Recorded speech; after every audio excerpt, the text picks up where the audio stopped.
sebuah negara yang ternyata mampu mengelola pikiran-pikiran akademik menjadi pikiran masa depan.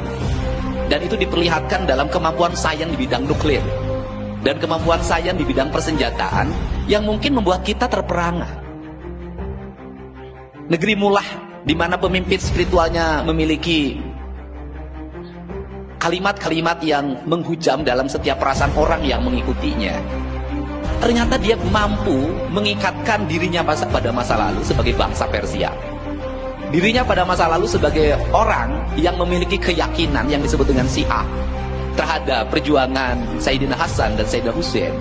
Dan itu menjadi spirit bagi bangsanya, bahwa dia adalah bangsa yang harus melepaskan diri dari penindasan. Dia adalah bangsa yang harus melepaskan diri dari imperialisme. Kalimat terzalimi itu melahirkan sebuah tekanan psikologi politik.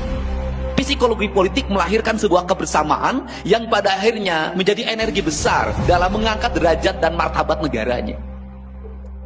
Satu kesatuan ideologi dalam sebuah sistem kenegaraan Mullah yang berbasiskan imamiyah itu melahirkan spirit besar di mana dia mampu berdiri dengan tegak menghadapi siapapun dengan satu kalimat, kami tidak takut mati.